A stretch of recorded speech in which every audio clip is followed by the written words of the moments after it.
박만식 회장의 목소리는 기름을 잔뜩 먹인 가죽처럼 끈적거렸다. 이보게 이 사장, 너무 심각하게 생각할 것 없어. 이건 사업이야. 오라 코스메틱의 부채를 모두 탕감해주고 해외 시장 진출을 위한 자금까지 지원해주겠네. 그 대가로 나는 이 사장의 아름다운 따님을 아내로 맞이하고 싶을 뿐이야. 그의 시선이 하이에나처럼 이하늘에게 고정되었다. 그 눈빛에는 탐욕과 소유욕이 노골적으로 번들거렸다. 하늘은 속에서 역겨움이 치밀어 오르는 것을 느꼈다. 50살이 훌쩍 넘은 남자 업계에서 여직원 성추문과 부도덕한 경영 방식으로 악명 높은 남자였다. 그런 자가 감히 자신을 물건처럼 취급하며 거래의 대상으로 삼고 있었다. 아버지 이진석 사장은 입술을 깨물었다. 그의 어깨는 수십 년간 회사를 이끌어온 자부심이 아니라 감당할 수 없는 빚과 굴욕의 무게로 축 처져 있었다.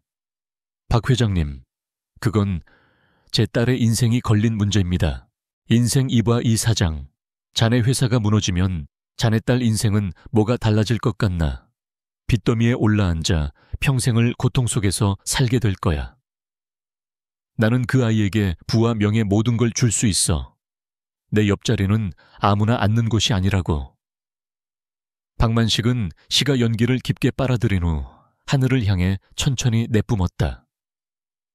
매캐한 연기가 하늘의 얼굴을 감쌌지만 그녀는 눈 하나 깜빡하지 않았다. 그녀의 차가운 목소리가 침묵을 깼다. 제안은 감사하지만 거절하겠습니다. 박만식의 눈썹이 꿈틀거렸다. 뭐라고? 제 인생을 팔 생각은 없습니다.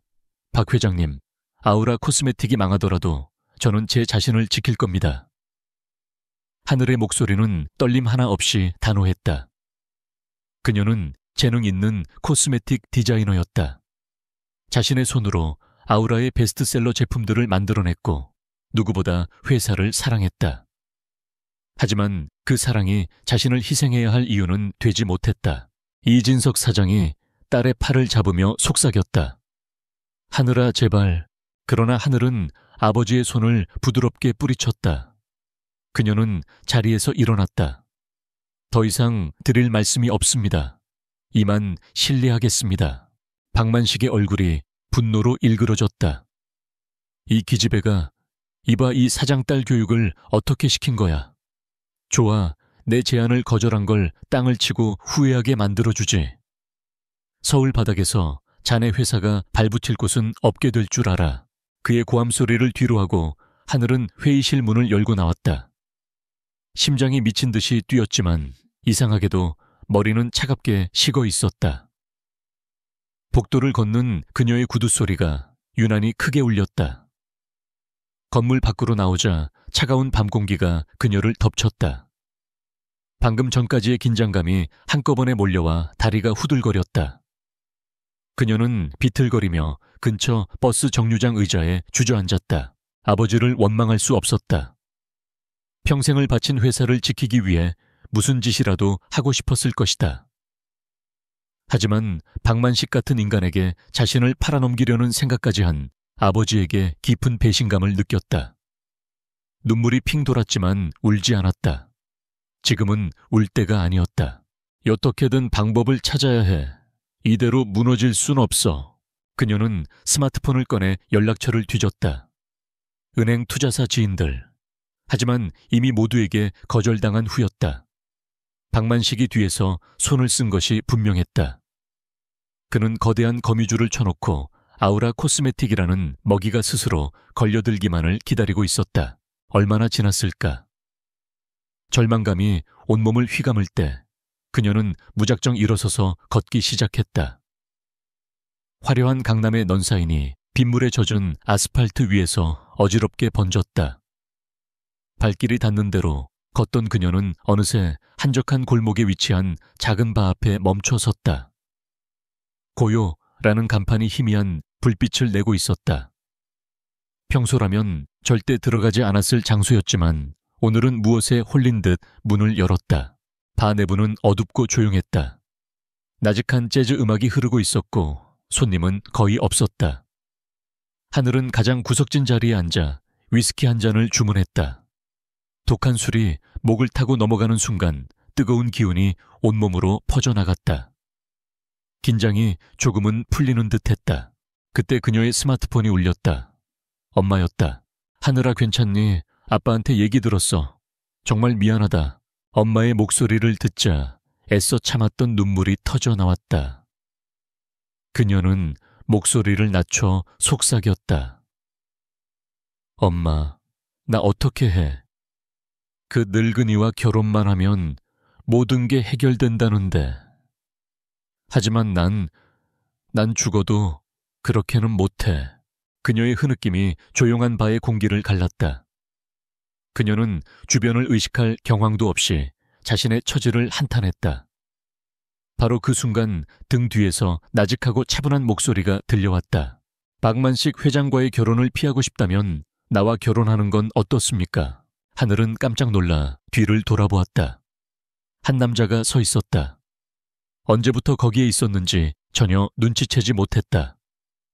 그는 검은색 터틀넥 스웨터에 평범한 면바지 차림이었다. 화려하지도 눈에 띄지도 않는 모습이었지만 어둠 속에서도 그의 눈빛은 유난히 깊고 고요했다.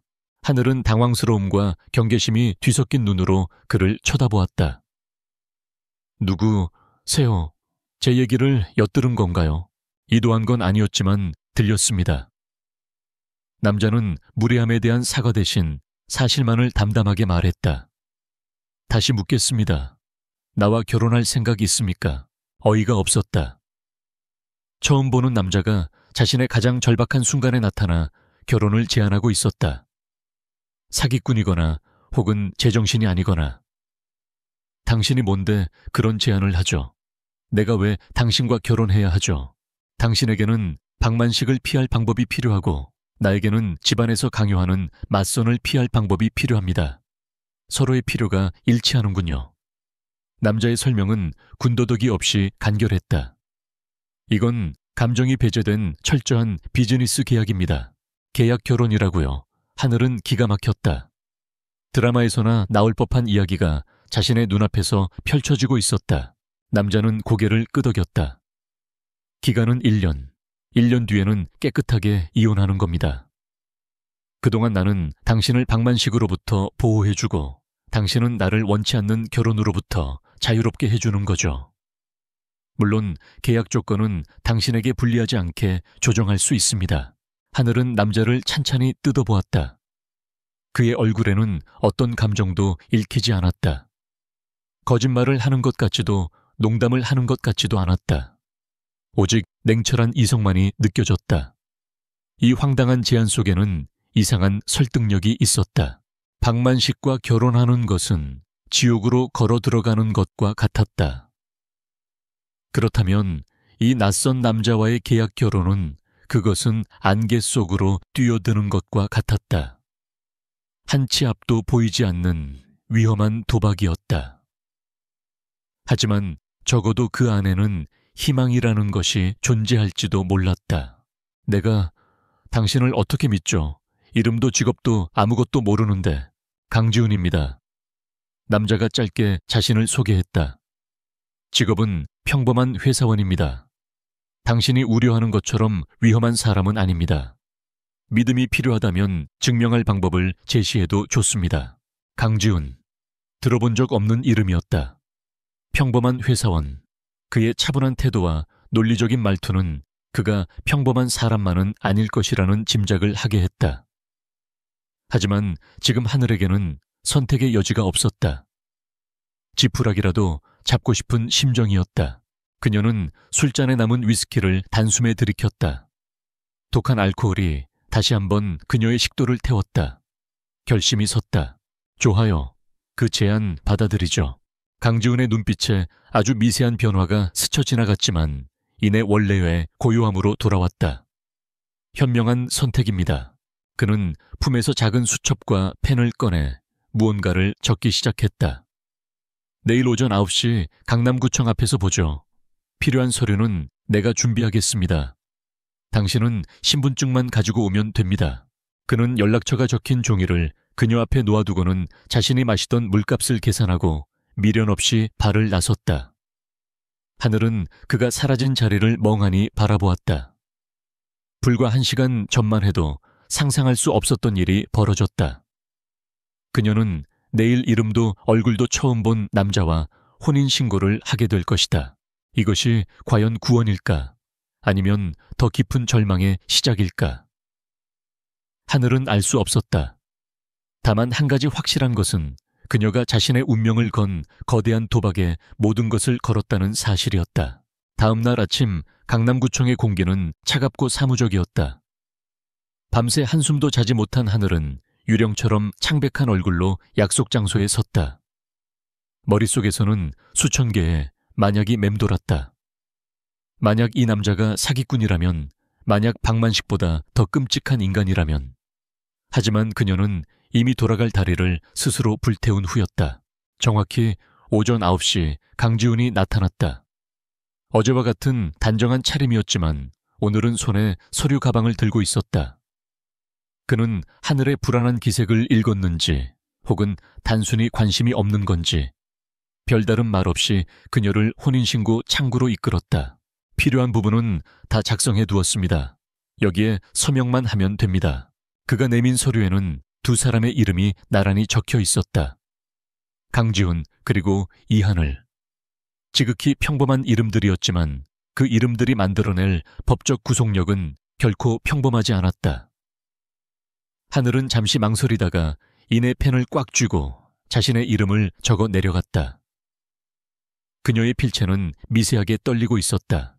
직원이 두 사람의 신분증과 서류를 확인하고 도장을 찍는 시간은 영원처럼 길게 느껴졌다. 마침내 직원이 무미건조한 목소리로 말했다. 처리되었습니다. 두 분 이제 법적으로 부부입니다. 부부. 그 단어가 하늘의 심장을 차갑게 찔렀다. 그녀는 곁에 선 남자를 쳐다보았다. 강지훈은 여전히 무표정했다. 기쁨도 설렘도 그 어떤 감정도 찾아볼 수 없었다. 마치 은행에서 대출 서류에 서명한 사람처럼 담담할 뿐이었다. 구청을 나서자 지훈이 말했다. 내 차가 저쪽에 있습니다. 당신 짐을 가지러 가죠. 그의 차는 국산 브랜드의 검은색 세단이었다. 최고급 모델인 듯했지만 외제차처럼 노골적으로 불을 과시하는 느낌은 없었다. 성공한 회사원이라는 그의 말과 어울리는 차였다.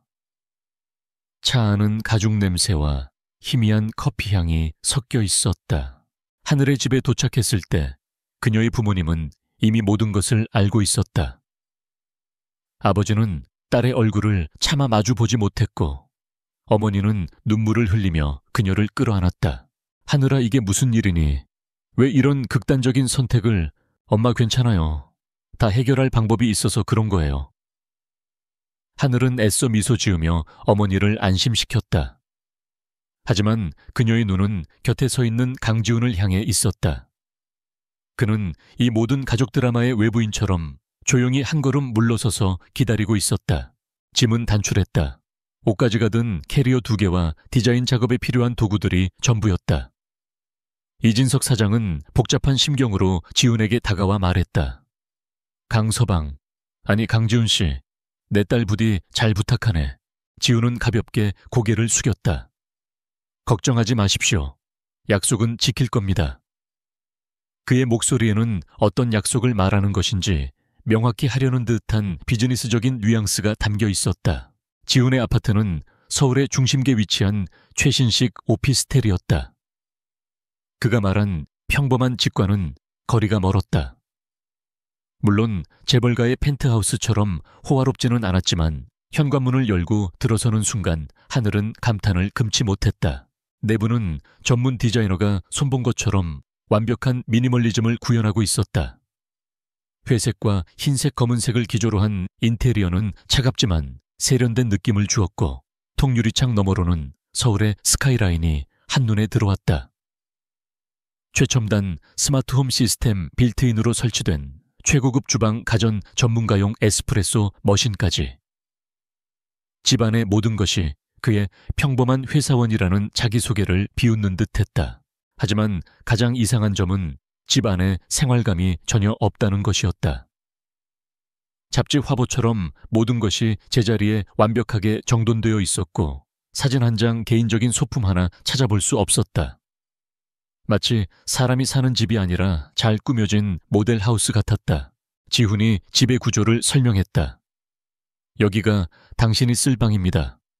욕실도 따로 있고 필요한 건 대부분 갖춰져 있을 겁니다. 내 서재와 침실은 저쪽이니 서로의 사적인 공간은 존중해 주었으면 합니다. 그의 목소리는 호텔 직원이 손님에게 객실을 안내하는 것처럼 사무적이었다. 그는 하늘에게 카드키를 건네며 덧붙였다. 이 집의 모든 보안 시스템은 이 키로 작동됩니다. 식사는 각자 해결하는 걸로 하죠. 물론 가끔은 대외적으로 부부처럼 보여야 할 상황이 생길지도 모릅니다. 그럴 땐 미리 상의하도록 하죠. 그것이 그들의 신혼생활에 대한 규칙의 전부였다. 하늘은 자신의 방에 들어와 문을 닫았다. 낯선 공간, 낯선 남자, 그리고 낯선 미래. 그녀는 침대 위에 힘없이 주저앉았다. 그렇게 기묘한 동거가 시작되었다. 하늘은 매일 아우라, 코스메틱으로 출근하며 무너져가는 회사를 살리기 위해 고군분투했다. 박만식의 공격은 집요하고 악랄했다. 원료를 공급하던 업체들이 갑자기 계약을 파기했고 제품을 납품하던 백화점들은 매장을 빼라고 압박했다. 인터넷에는 아우라의 재정 위기를 부풀리는 악성 기사들이 연일 쏟아졌다. 하늘은 밤늦게까지 사무실에 남아 새로운 활로를 모색했다. 신제품 개발에 매달리고 새로운 투자처를 찾아 발로 뛰었다. 하지만 현실의 벽은 높고 단단했다. 그녀가 지쳐서 집으로 돌아올 때면 지우는 이미 귀가해 있거나 혹은 아직 돌아오지 않았거나 둘 중 하나였다. 두 사람은 한 집에 살았지만 거의 마주치지 않았다. 마주치더라도 짧은 인사나 형식적인 대화가 전부였다. 하지만 시간이 흐를수록 하늘은 강지훈이라는 남자에 대한 의문점을 하나씩 발견하기 시작했다. 어느 날 밤 그녀는 거실에서 디자인 시안을 검토하다가 서재에서 새어나오는 지훈의 통화 소리를 우연히 듣게 되었다. 평소의 차분한 통화는 전혀 다른 날카롭고 권위적인 목소리였다. 인수합병 건은 예정대로 진행해. 반대 세력은 신경 쓸 것 없어. 자금은 충분하니 필요하다면 적대적 M&A도 불사해. 포트폴리오 재조정 결과는 내일 아침까지 보고하도록. M&A, 포트폴리오, 적대적 인수합병. 평범한 회사원이 사용하는 단어라고 하기에는 너무나 전문적이었다. 지훈이 서재 문을 열고 나오다 하늘과 눈이 마주치자 그의 얼굴에 찰나의 당혹감이 스쳤다. 그는 곧바로 표정을 갈무리하고 아무렇지 않은 듯 물었다. 아직 안 잤습니까? 네, 일이 좀 남아서요. 하늘은 더 묻지 않았지만 의심의 씨앗은 이미 싹을 틔우고 있었다. 또 다른 날 저녁이었다. 하늘은 회사의 재무제표를 보며 한숨을 쉬고 있었다. 그때 소파에서 신문을 읽던 지훈이 무심하게 말했다. 부채 비율이 너무 높군요. 그런 식으로는 신규 투자를 유치하기 어렵습니다. 차라리 비주력 자산을 매각해서 현금 유동성을 확보하고 그걸 바탕으로 해외의 특정 타겟층을 공략하는 신규 브랜드를 론칭하는 편이 나을 겁니다. 그의 분석은 회사의 재무팀장보다 더 정확하고 예리했다.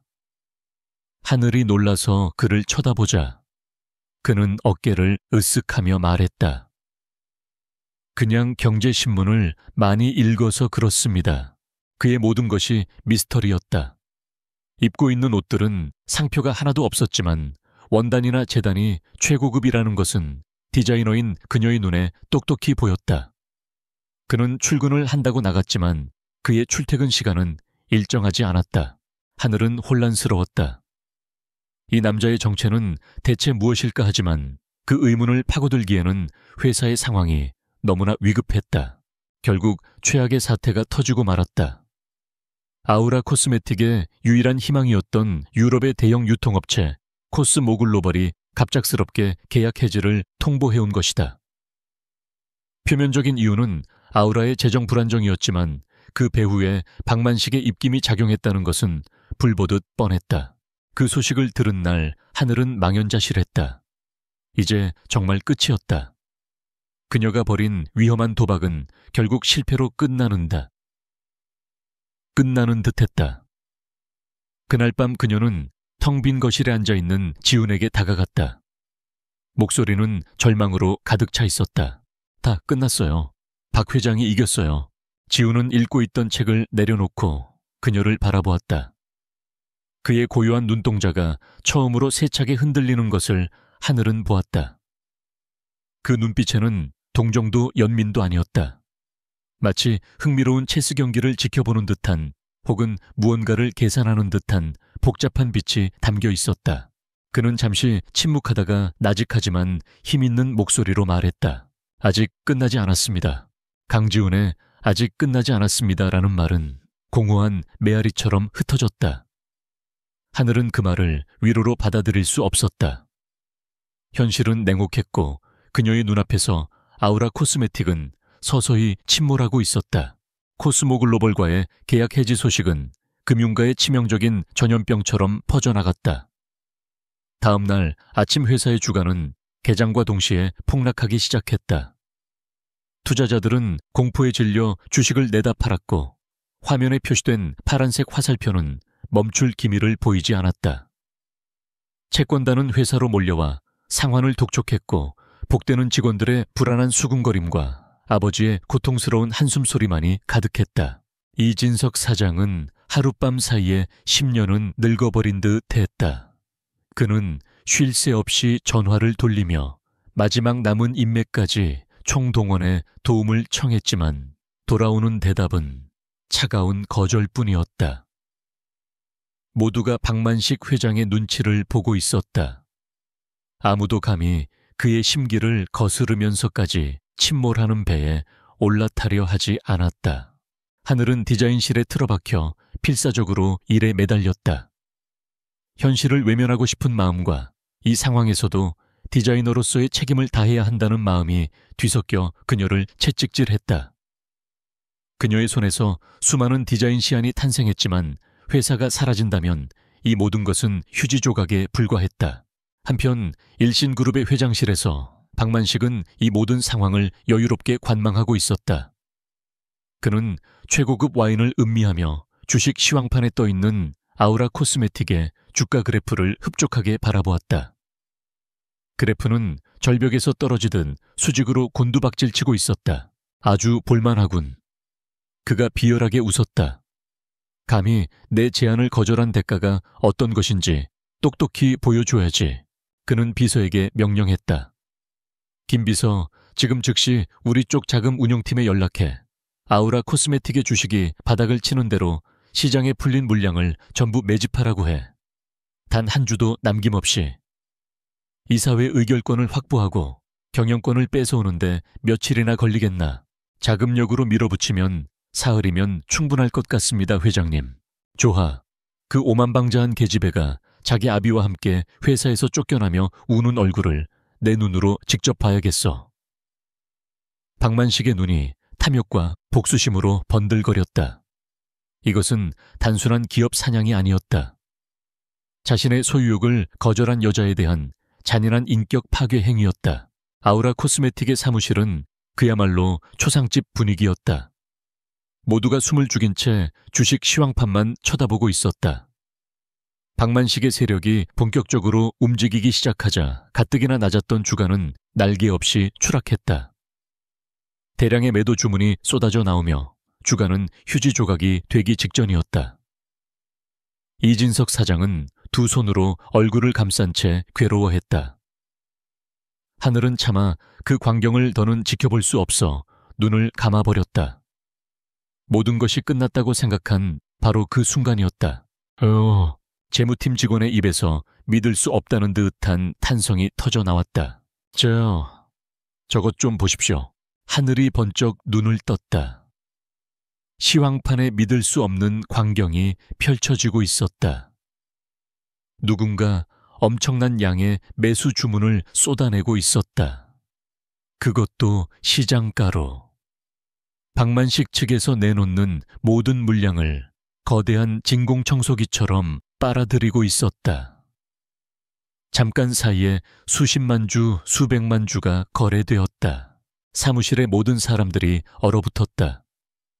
끝없이 추락하던 주가, 그래프가 바닥을 찍고는 수평선을 그리며 안정을 찾기 시작했다. 그리고 잠시 후 믿을 수 없게도 서서히 고개를 들기 시작했다. 누구지? 대체 누가 이 시점에 우리 주식을 사들이는 거지? 이진석 사장이 떨리는 목소리로 물었다. 곧이어 금융뉴스 속보가 떴다. 속보 정체불명의 투자사 블루스타 캐피탈, 아우라 코스메틱 지분 대량 매입, 적대적 M&A 시도 저지. 블루스타 캐피탈. 생전 처음 들어보는 이름이었다. 국내외를 막론하고 금융업계에서 한 번도 언급된 적 없는 유령 같은 회사였다. 그 정체불명의 투자사가 아우라 코스메틱을 구하기 위해, 그리고 박만식에게 정면으로 맞서기 위해 나타난 것이다. 그날 저녁 하늘은 허탈한 안도감과 주체할 수 없는 의심을 안고 집으로 돌아왔다. 머릿속은 온통 블루스타 캐피탈과 강지훈이라는 이름으로 가득 차 있었다. 평범한 회사원, 경제신문을 많이 읽을 뿐이라는 남자.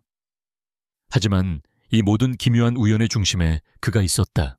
그녀가 집에 도착했을 때 지훈은 거실 소파에 앉아 태블릿 PC를 보고 있었다. 평소와 다름없는 모습이었지만 하늘은 더 이상 그를 예전처럼 볼 수 없었다. 그녀는 가방을 내려놓고 그의 앞으로 다가가 단도직입적으로 물었다. 블루스타 캐피탈, 당신이죠? 지훈은 태블릿에서 눈을 떼고 그녀를 올려다보았다.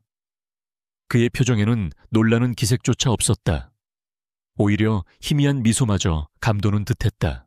그게 무슨 말입니까? 모르는 척하지 말아요. 오늘 회사에서 있었던 일 당신과 관련 있는 거 맞잖아요. 그렇지 않고서야 이렇게 타이밍이 완벽할 수는 없어요. 하늘의 목소리가 조금씩 높아졌다. 하지만 지훈은 태연했다.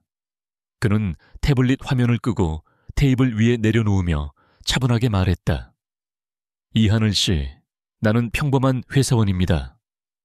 수백억 원 아니 어쩌면 수천억 원이 움직였을지도 모를 일을 제가 어떻게 할 수 있겠습니까? 하지만 상식적으로 생각해 보십시오. 그건 불가능한 일입니다. 그의 목소리는 너무나 논리적이고 이성적이어서 하늘의 의심이 오히려 비합리적인 망상처럼 느껴지게 만들었다.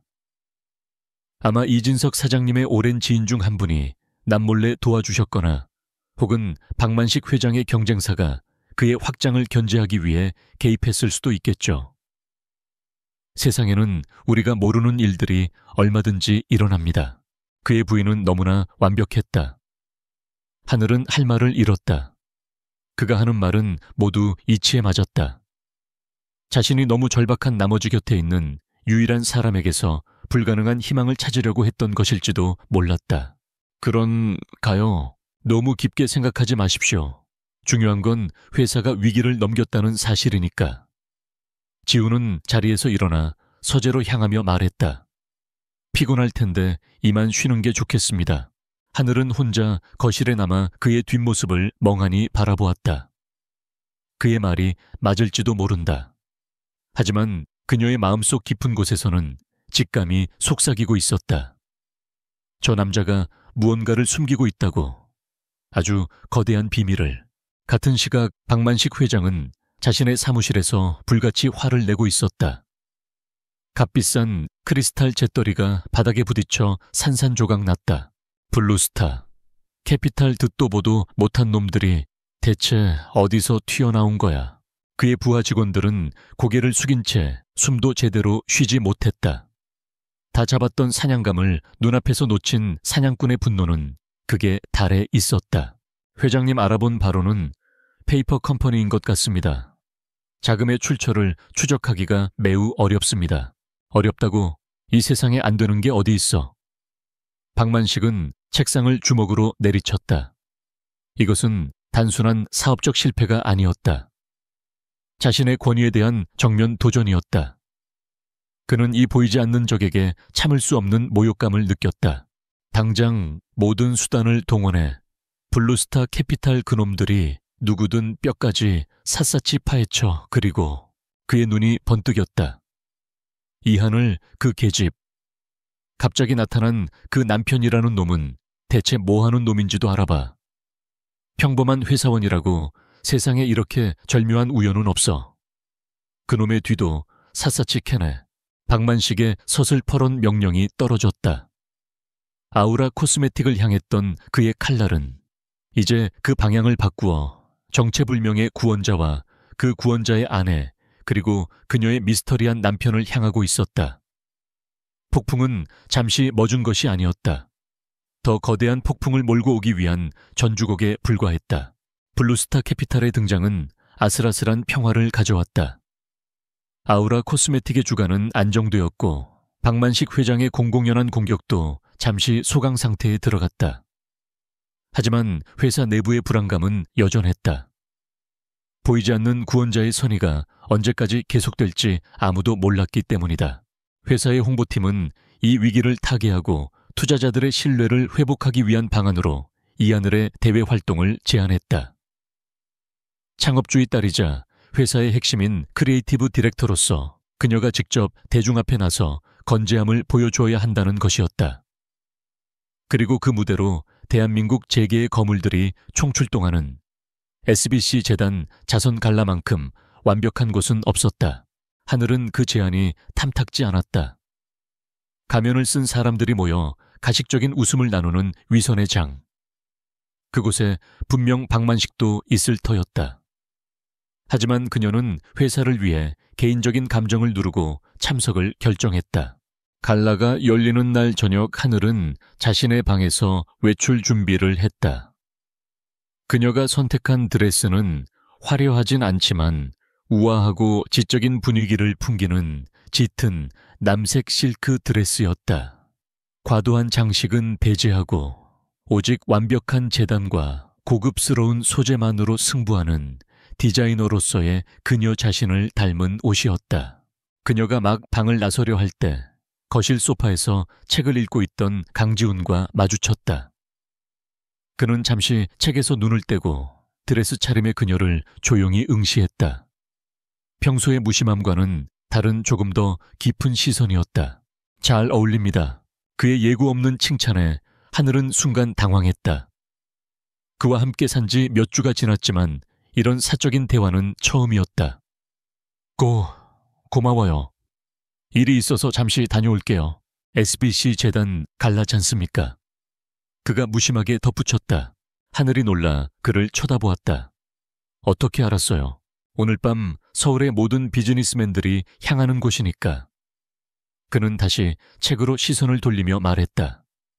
조심해서 다녀오십시오. 그의 목소리는 평소처럼 차분했지만 하늘은 그 안에 담긴 미묘한 경고의 뉘앙스를 느꼈다. 하지만 그녀는 애써 그 느낌을 떨쳐내고 집을 나섰다. 갈라가 열리는 호텔 연회장은 그야말로 부와 권력의 결정체였다. 거대한 샹들리에가 쏟아내는 눈부신 빛 아래 최고급 정장과 드레스를 차려입은 사람들이 샴페인 잔을 부딪히며 서로의 안부를 묻고 있었다. 하늘은 이질감에 숨이 막힐 것 같았다. 그녀는 심호흡을 하고 아우라 코스메틱의 이하늘이라는 가면을 쓴 채 사람들 속으로 걸어 들어갔다. 그녀의 등장은 예상대로 사람들의 이목을 집중시켰다. 어떤 이들은 동정 어린 시선을 보냈고 박만식의 편에 선 다른 이들은 노골적인 경멸의 눈빛을 보냈다. 하늘은 그 모든 시선을 애써 무시하며 회사의 잠재적 파트너가 될 만한 이들에게 다가가 명함을 건네고 대화를 나눴다. 하지만 평화는 길지 않았다. 그녀가 잠시 혼자 서서 샴페인을 마시고 있을 때 먹이를 발견한 늙은 늑대처럼 박만식이 다가왔다. 그의 주변에는 그에게 아부하는 몇몇 기업 총수들이 함께였다. 이게 누구야 이하늘 양 아니신가 이런데도 다 오고 말이야. 박만식의 목소리는 끈적한 꿀 속에 독을 숨긴 듯 했다. 얼굴이 많이 상했구먼. 듣자 한이 이상한 놈팽이한테 급하게 시집을 갔다던데 그놈이 잘해주기는 하나 주변의 시선이 순식간에 그들에게로 쏠렸다. 박만식은 일부러 모든 사람이 들을 수 있도록 큰 소리로 그녀를 모욕하고 있었다. 하늘은 분노로 손이 떨렸지만 차갑게 표정을 굳혔다. 제 결혼 생활까지 신경 써주시니 회장님께서 참 한가하신가 봅니다. 하하하, 한가하다니. 나는 자네가 걱정돼서 하는 말이야. 어디서 굴러먹던 놈인지도 모를 놈이랑 결혼해서 고생하는 것보다는 내 옆에서 호요식하는 게 100배 1000배는 나았을 텐데 말이지. 그 정체불명의 블루스타인가 뭔가 하는 놈들도 곧 자금줄이 마를걸. 그때 가서 울고불고 매달려도 소용없어. 그의 저속한 말에 주변에서 킬킬거리는 웃음소리가 터져나왔다. 하늘은 완벽하게 고립되었다. 그녀는 궁지에 몰린 짐승처럼 날카롭게 그를 쏘아보았지만 그가 휘두르는 권력과 조롱 앞에서 그녀가 할 수 있는 것은 아무것도 없었다. 박만식이 그녀에게 한 걸음 더 다가서며 결정타를 날리려는 순간이었다. 연 회장의 웅성거림이 거짓말처럼 멎었다. 음악 소리마저 잦아드는 듯했다.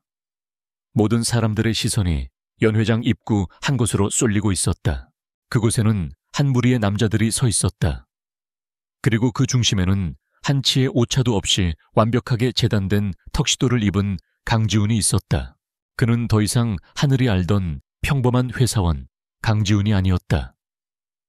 그의 주변에는 눈에 보이지 않는 강력한 아우라가 형성되어 연 회장 안의 모든 거물들을 순식간에 압도했다.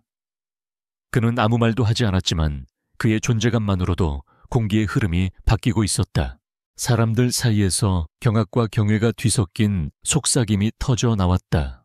쟤요, 저 사람은 진성그룹의 강지훈 회장. 설마 언론에 한 번도 얼굴을 비춘 적 없다는 그 그림자 회장이 진성그룹이라면 대한민국 경제를 뒤에서 움직인다는 바로 그곳 진성그룹. 박만식의 일신그룹 따위와는 비교조차 할 수 없는 재계의 정점에 군림하는 거대한 투자 제국. 그리고 그 제국의 주인이자 철저하게 베일에 쌓여있던 전설적인 인물이 바로 강지훈이었다. 지훈은 사람들의 경탄 어린 시선을 받으며 마치 홍해가 갈라지듯 갈라지는 인파속을 뚫고 똑바로 하늘과 박만식을 향해 걸어왔다. 그의 얼굴은 얼음처럼 차가웠다. 그는 하늘을 모욕하던 박만식을 투명 인간 취급했다. 대신 그는 하늘의 바로 앞에 멈춰 섰다. 그리고는 다정한 손길로 그녀의 헝클어진 머리카락 한 올을 부드럽게 넘겨주었다. 그의 목소리는 나직했지만 이상할 정도로 연 회장 전체에 선명하게 울려 퍼졌다. 기다리게 해서 미안합니다, 여보. 여보. 그 한마디가 연 회장의 폭탄처럼 터졌다. 이어서 지훈은 얼음장 같은 시선으로 이제야 겨우 고개를 돌려 굳어버린 박만식을 쳐다보았다. 연 회장의 모든 온도가 순식간에 몇 도는 내려가는 듯 했다. 박만식 회장, 내 아내에게 무슨 볼일이라도. 그 순간 박만식의 얼굴에서 핏기가 사라졌다. 그의 눈은 공포와 불신으로 거대하게 뜨여 있었다. 자신이 그토록 무시하고 짓밟으려 했던 이상한 놈팽이. 이 하늘의 미스터리한 남편이 바로 자신이 감히 쳐다볼 수도 없는 하늘 위의 존재 진성그룹의 강지훈 회장이었다는 사실을 깨달은 것이다. 하늘 역시 마찬가지였다.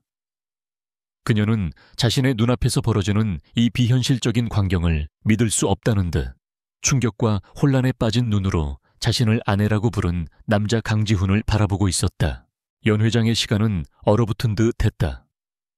수백 명의 사람들이 숨을 죽인 채 대한민국의 밤을 지배하는 두 남자와 그 사이에 선 한 여자를 바라보고 있었다.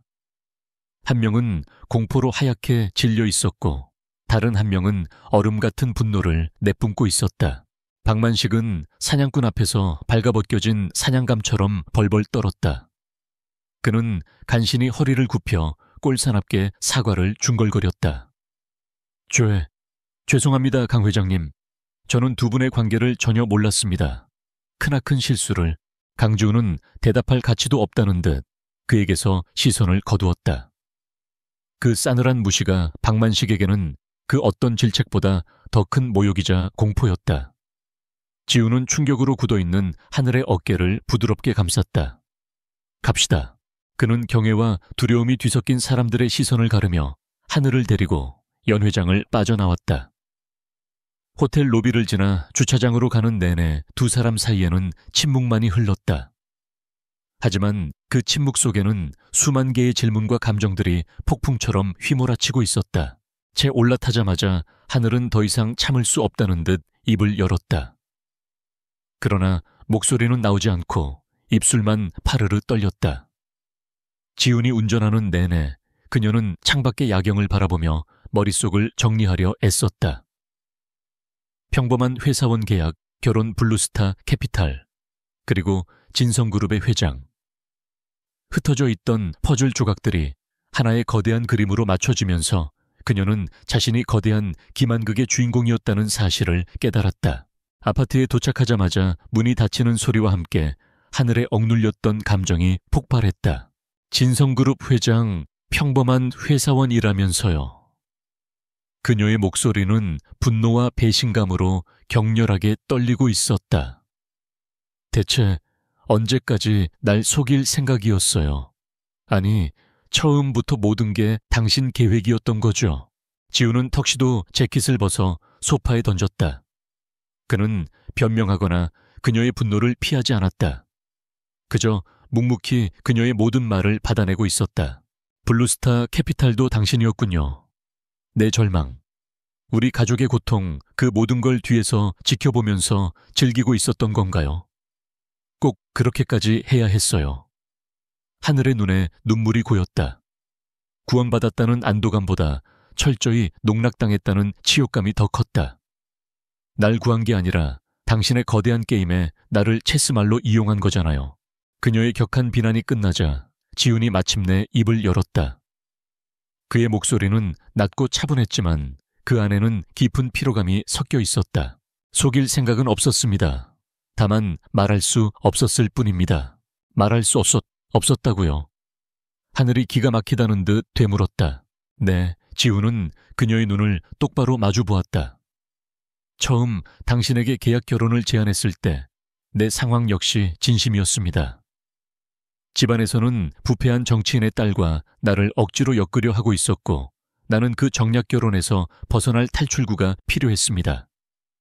그게 내가 당신을 찾아간 첫 번째 이유입니다. 그는 잠시 말을 멈추고 창밖의 어둠을 응시했다. 당신을 선택한 건 우연이 아니었습니다. 박만식 같은 인간에게 굴복하지 않는 당신의 모습을 봤습니다. 절망적인 상황에서도 자신의 존엄을 지키려는 그 눈빛에서 동정심이 아니라 존중심을 느꼈습니다. 그래서 당신이라면 서로를 이용하는 계약 관계의 파트너로서 완벽할 거라고 생각했습니다. 그의 고백은 계속되었다. 블루스타 캐피탈을 움직인 건 계약의 일부가 아니었습니다. 그건 내 독단적인 결정이었습니다. 박만식이 당신과 당신의 회사를 무너뜨리는 것을 더 이상 지켜볼 수만은 없었으니까. 하늘의 분노가 조금씩 누그러들고 그 자리를 혼란이 채웠다.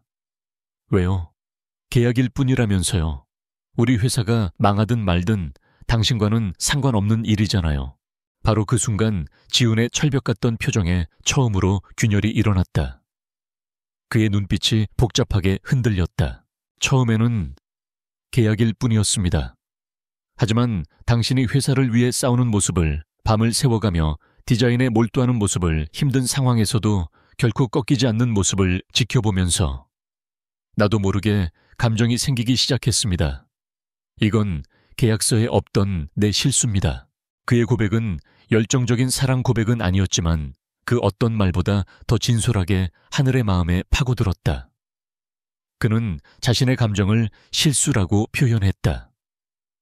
계획과 통제 속에서만 살아왔을 남자가 처음으로 겪는 예측 불가능한 변수. 그것이 바로 이한을 그녀 자신이었다. 두 사람 사이에는 길고 무거운 침묵이 흘렀다. 하늘은 여전히 상처받았고 혼란스러웠지만 이제는 그를 무작정 비난할 수만은 없었다. 그 역시 자신만의 감옥에 갇혀 있었음을 어렴풋이 짐작할 수 있었기 때문이다. 그날 밤 이후 세상은 뒤집혔다. 진성그룹 그림자 회장 아우라 코스메틱 후계자와 극비 결혼이라는 헤드라인이 모든 언론을 도배했다. 아우라 코스메틱의 주가는 연일 상한가를 기록하며 역사상 최고점을 찍었다. 세상의 모든 동정과 멸시는 이제 부러움과 경애로 바뀌어 있었다. 하지만 폭풍의 눈은 다른 곳에서 조용히 그러나 더 격렬하게 형성되고 있었다. 박만식은 자신의 펜트하우스에서 미친 사람처럼 물건을 부수고 있었다. 그는 굴욕감과 분노 그리고 희미한 공포에 사로잡혀 있었다. 진성그룹, 감히 자신이 맞설 수 있는 상대가 아니었다. 하지만 이대로 물러서는 것은 그의 자존심이 허락하지 않았다. 강지훈은 그를 전 국민 앞에서 조롱거리로 만들었다. 이건 복수해야만 했다. 강지훈, 내 놈이 감히 나를 능멸해. 그의 두려움은 곧 광기 어린 분노로 변했다. 그는 자신의 가장 은밀하고 잔인한 신복들을 긴급 소집했다. 진성을 정면으로 공격하는 건 자살 행위다. 박만식이 으르렁거렸다. 하지만 저놈의 아킬레스건을 공격할 수는 있지. 바로 이하늘 그리고 아우라 코스메틱이다. 그는 새로운 전쟁을 선포했다. 더 이상 주가를 이용한 전공법이 아니었다. 훨씬 더 비열하고 더러운 방식의 전쟁이었다.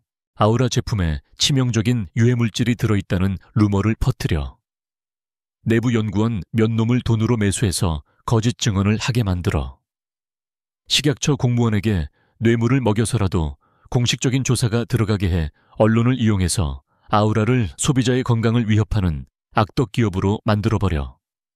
강지훈이 아무리 대단해도 아내가 만든 화장품이 독극물이라는 오명을 쓰게 되면 속수무책일 거다. 이것은 더 이상 비즈니스가 아니었다.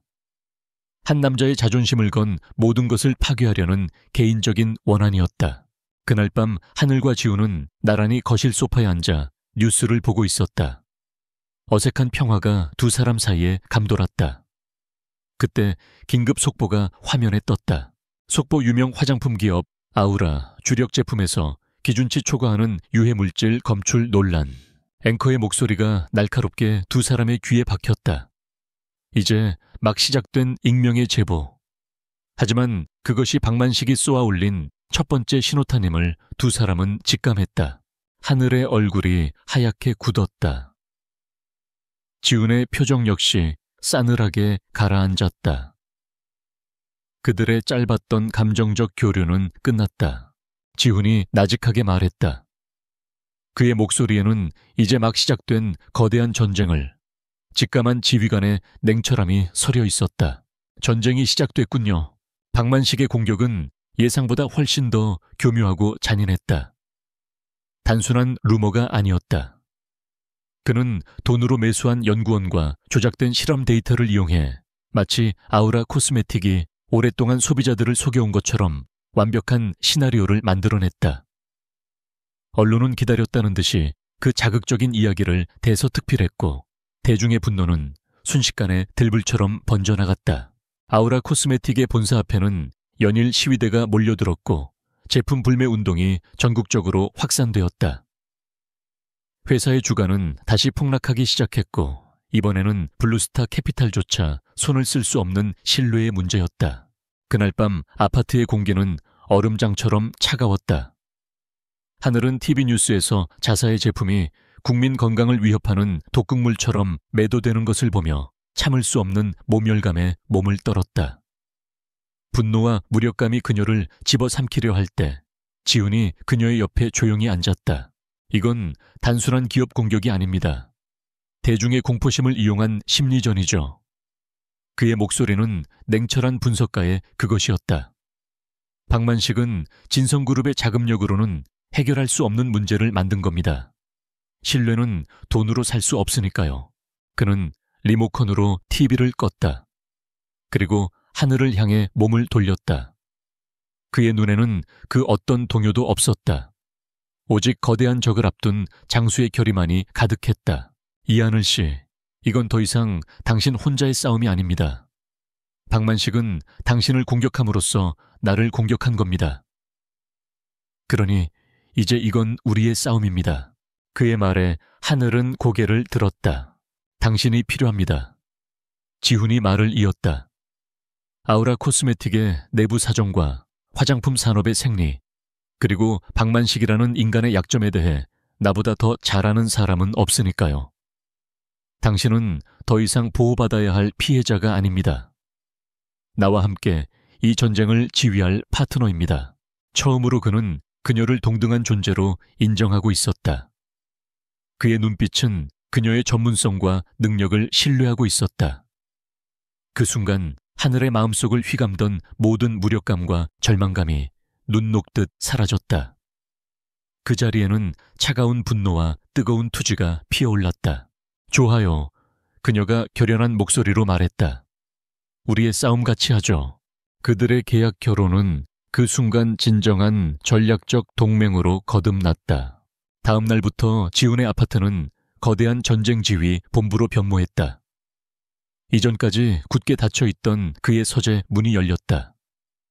그 안은 최첨단 보안 시스템과 수십 개의 모니터 전 세계와 연결된 통신 장비로 가득 찬 영화에서나 볼 법한 하이테크 사령실이었다. 지훈은 진성그룹 내에서도 자신의 존재를 아는 극소수의 최측근들을 소집했다. 그림자처럼 그의 곁을 지키는 정보 및 보안 총괄 책임자, 초회 실장 날카로운 눈을 가진 여성 변호사, 그리고 천재적인 재무 분석가였다. 그들은 자신들의 전설적인 회장이 웬 여성과 함께 있는 것을 보고 잠시 놀랐지만 이내 그의 파트너로서 하늘을 인정하고 일사불란하게 움직이기 시작했다. 전쟁은 두 개의 전선에서 동시에 시작되었다. 첫 번째는 아우라의 결백을 증명하는 방어선이었다. 이 전선의 지휘관은 하늘이었다. 그녀는 즉시 기자회견을 자청해 제기된 모든 의혹을 정면으로 반박했다. 그리고 세계에서 가장 권위 있는 스위스의 독립된 검사기관에 모든 제품의 성분 분석을 의뢰하겠다고 공표했다. 모든 과정을 투명하게 공개하겠다는 그녀의 당당한 태도는 맹목적인 비난 여론의 작은 균열을 만들어냈다. 또한 그녀는 내부의 배신자를 색출하기 시작했다. 박만식의 돈에 매수된 연구원의 연구 패턴, 그의 최근 재정 상태 변화 등 그녀는 누구보다 자신의 팀을 잘 알고 있었다. 두 번째 전선은 박만식을 향한 총공격이었다. 지휘관은 물론 강지훈이었다. 박만식을 무너뜨릴 방법은 단 하나뿐입니다. 지훈이 서재에 대형 스크린 앞에 서서 말했다. 스크린에는 박만식의 일신그룹과 관련된 모든 정보가 거미줄처럼 펼쳐져 있었다. 그가 쌓아 올린 부와 명성의 기반이 얼마나 더럽고 부패했는지 그 실체를 세상에 드러내는 겁니다. 지훈의 명령과 함께 진성그룹에 보이지 않는 힘이 움직이기 시작했다. 최 실장이 이끄는 정보팀은 전 세계에 퍼져 있는 휴민트 인적 정보망 와 최첨단 해킹 기술을 동원해 박만식의 과거를 파헤쳤다. 재무 분석가는 그의 자금 흐름을 역추적하며 조세 피난처에 숨겨진 유령 회사들의 꼬리를 잡기 시작했다. 시간이 흐를수록 박만식이라는 거대한 성을 지탱해온 썩은 기둥들이 하나씩 모습을 드러냈다. 수십 년간 운영해온 거액의 비자금 계좌, 정계와 관계에 뿌려진 천문학적인 뇌물 리스트, 경쟁사를 무너뜨리기 위해 사용했던 불법적인 주가 조작과 공매도 자료들. 그의 성공 신화는 사실 범죄의 역사와 다름없었다.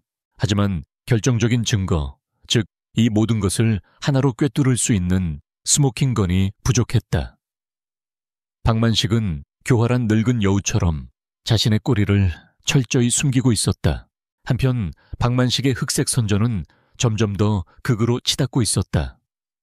아우라 제품을 쓰고 피부가 뒤집어졌다는 가짜 피해자들이 속출했고 회사의 이미지는 회복 불가능한 수준으로 추락하고 있었다. 하늘과 지훈 그리고 그의 팀원들은 며칠 밤낮을 세워가며 일에 매달렸다. 지휘 본부가 된 아파트에는 긴장감과 커피향 그리고 희미한 동지애가 감돌았다. 하늘은 밤늦게까지 자료를 분석하다 자신도 모르게 소파에서 잠이 들었다. 잠시 후 그녀는 어깨 위로 느껴지는 따뜻한 온기에 눈을 떴다. 지훈이 자신의 재킷을 덮어주고 있었다. 두 사람의 시선이 허공에서 마주쳤다. 어떤 말도 오가지 않았지만 그 순간 그들은 단순한 동맹을 넘어 서로를 깊이 이해하고 걱정하는 존재가 되어가고 있음을 느꼈다. 결정적인 돌파구가 찾아온 것은 바로 그 다음 날 새벽이었다. 최 실장이 굳은 얼굴로 서재에 들어와 보고했다. 찾았습니다, 회장님. 그는 USB 하나를 지훈에게 건넸다. 박만식에게 배신당하고 쫓겨난 전직 재무이사를 찾아냈습니다. 신변 보호를 약속받고 그가 10년 넘게 비밀리에 보관해온 것을 넘겨받았습니다. USB 안에는 비밀 장부가 들어있었다. 박만식이 저지른 모든 불법 거래, 뇌물 공여, 횡령의 날짜와 금액 관련자 이름까지 상세하게 기록된 그야말로 판도라의 상자였다. 지훈은 장부의 내용을 확인했다. 그의 눈빛이 칼날처럼 날카로워졌다. 마침내 늙은 여우의 숨통을 끊을 수 있는 비수를 손에 넣은 것이다. 그는 모든 증거 자료가 담긴 파일을 노트북 화면에 띄우고 밤새 지친 기색이 역력한 하늘을 바라보았다. 준비는 끝났습니다. 지훈의 목소리는 조용했지만 그 안에는 거대한 폭풍을 예고하는 절대적인 힘이 실려 있었다. 이제 방역할 시간입니다. 반역의 무대는 박만식의 심장부, 그의 제국 그 자체로 정해졌다. 강지훈은 평범한 기자회견을 선택하지 않았다. 그는 박만식에게 도망칠 아주 작은 틈도 허용하지 않을 생각이었다. D-Day는 바로 일신그룹의 연례기업 포럼이 열리는 날이었다. 그날은 박만식이 수많은 투자자들과 언론 앞에서 자신의 성공을 과시하는 그의 인생에서 가장 화려한 날이었다. 그리고 이제 그날은 그의 인생에서 가장 치욕스러운 날이 될 터였다. 포럼이 열리는 호텔 연회장으로 향하기 전 지훈은 마지막으로 모든 준비를 점검했다. 하늘은 그의 곁에서 조용히 그를 지켜보고 있었다. 지난 며칠간 두 사람은 전쟁을 함께 치르는 동지였고 이제 마지막 전투를 앞두고 있었다. 긴장됩니까? 지훈이 물었다. 아니요. 하늘은 고개를 저었다. 이상할 정도로 마음은 차분했다. 당신과 함께니까요. 그 말에 지훈의 입가에 희미한 미소가 번졌다. 그는 손을 뻗어 하늘의 뺨을 부드럽게 감쌌다. 그의 손길은 따뜻하고 든든했다. 오늘 이후로 모든 것이 끝날 겁니다. 그리고 새로운 시작이 될 겁니다. 일신그룹의 기업 포럼은 성대하게 시작되었다. 박만식은 무대 중앙에 서서 자신감 넘치는 목소리로 일신그룹의 화이황한 성과와 미래 비전을 발표하고 있었다. 그는 연설 중간에 최근 사회적 물의를 일으킨 비양심적인 화장품 기업을 은근히 비난하며 아우라 코스메틱에 대한 마지막 공격까지 잊지 않았다. 바로 그 순간이었다. 연회장의 모든 조명이 일순간에 꺼지고 무대 뒤편에 거대한 스크린만이 환하게 빛을 발했다. 방금 전까지 일신그룹의 로고가 떠있던 스크린은 새하얀 화면으로 바뀌어 있었다. 장내는 술렁이기 시작했다. 무대 위에 박만식은 당황하여 소리쳤다. 이게 무슨 짓이야. 당장 기술팀 불러. 그때 연회장 뒤편의 문이 열리고 강지훈과 이하늘이 나란히 들어섰다. 모든 사람의 시선이 그들에게로 향했다. 지훈의 목소리가 연회장의 스피커를 통해 장엄하게 울려 퍼졌다. 그의 팀이 이미 방송 시스템을 장악한 후였다. 박만식 회장, 당신의 화려한 쇼는 이제 끝났습니다. 박만식이 경악과 분노가 뒤섞인 얼굴로 그들을 쏘아보았다. 스크린이 다시 바뀌었다. 화면에 나타난 것은 복잡한 자금 흐름도였다. 조세 피난처에 설립된 수십 개의 유령 회사를 통해 돈이 세탁되는 과정이 적나라하게 펼쳐졌다. 연 회장에 앉아있던 금융 전문가들의 입에서 탄식이 터져 나왔다. 다음 화면에는 박만식의 목소리가 담긴 녹취 파일이 재생되었다. 김 의원, 이번 국정감사만 잘 막아주시면 제가 두둑이 챙겨드리겠습니다. 그의 추악한 목소리가 연 회장을 가득 메웠다. 분노한 박만식이 무대 아래로 뛰어 내려가려 할 때 스크린에 한 남자의 얼굴이 나타났다. 그의 전직 재무이사였다. 그는 영상 속에서 박만식이 수십 년간 저질러온 횡령 탈세, 뇌물 공여의 역사가 담긴 비밀 장부를 직접 보여주며 모든 범죄 사실을 증언했다. 마지막으로 마이크를 잡은 것은 하늘이었다. 그녀는 더 이상 박만식의 피해자가 아니었다. 그녀는 그동안 박만식의 탐욕 아래 무너져간 수많은 중소기업들을 대변하는 목소리였다. 기업의 가치는 숫자에만 있는 것이 아닙니다. 정직과 신뢰, 그리고 소비자를 향한 책임감에 있습니다.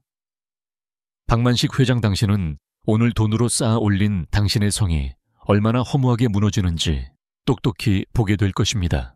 그녀의 연설이 끝나자 박만식이 미친 사람처럼 발악했다. 경비원 저것들 당장 끌어내. 저건 다 조작이야. 거짓말이라고. 하지만 그의 외침은 공허했다. 연 회장 뒤편의 문이 다시 열리고 이번에는 서울중앙지검 특수부 검사들이 굳은 얼굴로 걸어 들어왔다. 그들의 손에는 차가운 금속빛의 체포영장이 들려 있었다. 검사들은 망연자실한 채 서 있는 박만식에게 다가가 영장을 제시했다. 수십 년간 법 위에 군림해온 황제의 시대가 막을 내리는 순간이었다.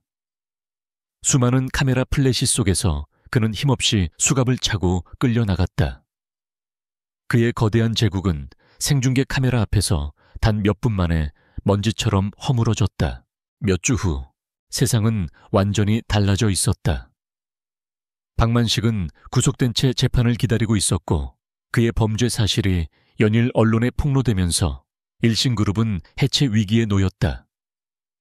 반면 아우라 코스메틱은 스위스 검사기관으로부터 전 제품 무해 판정을 받았고 진실이 밝혀지면서 대중의 응원과 지지 속에 제2의 전성기를 맞이하고 있었다. 진성그룹은 공식적으로 아우라 코스메틱과의 전략적 파트너십을 발표하며 두 회사의 밝은 미래를 약속했다. 폭풍이 지나간 아파트는 고요하고 평화로웠다. 하늘과 지우는 예전처럼 소파에 나란히 앉아 있었다. 더 이상 전쟁을 치르는 동지가 아닌 함께 폭풍을 이겨낸 두 사람으로서 그때 지훈이 서류 한 장을 꺼내 테이블 위에 올려놓았다. 빛바랜 종이에는 혼인계약서라고 적혀 있었다. 이건 이제 필요 없을 것 같습니다. 그는 서재에서 작은 문서 3덩이를 가져왔다. 하늘은 그의 의도를 알아차리고 희미하게 미소 지었다. 두 사람은 함께 계약서 종이를 3덩이에 밀어 넣었다. 위잉 소리와 함께 그들의 불안했던 시작을 상징하던 계약서는 가느다란 종이 조각이 되어 사라졌다. 법적으로는 부부였지만 감정적으로는 정의되지 않았던 그들의 관계를 묶어주던 마지막 끈이 사라진 순간이었다. 지훈이 하늘을 향해 몸을 돌렸다. 그의 목소리에서는 진성그룹 회장의 권위가 아닌 한 남자로서의 진심만이 묻어나왔다. 이하늘 씨, 계약은 끝났지만 나는 당신과 계속 함께하고 싶습니다. 회장 강지훈이 아니라 남자 강지훈으로서. 그의 고백에 하늘의 심장이 따뜻하게 차올랐다. 그녀는 수줍지만 진심 어린 미소로 화답했다. 나도 지훈 씨와 함께하고 싶어요. 그녀가 처음으로 그의 이름을 직함없이 불렀다. 지훈은 조심스럽게 그녀의 손을 잡았다. 뜨거운 키스나 열정적인 포옹은 없었다. 하지만 서로의 손을 마주잡은 그 고요한 순간 두 사람은 그 어떤 연인보다 더 깊은 유대감을 느꼈다. 절망의 끝에서 시작된 거짓 관계는 수많은 시련을 거치며 세상에서 가장 단단한 신뢰와 사랑으로 피어난 것이다. 창밖으로 들어오는 따스한 햇살이 두 사람을 비추고 있었다. 그렇게 그들의 진짜 이야기가 이제 막 시작되고 있었다.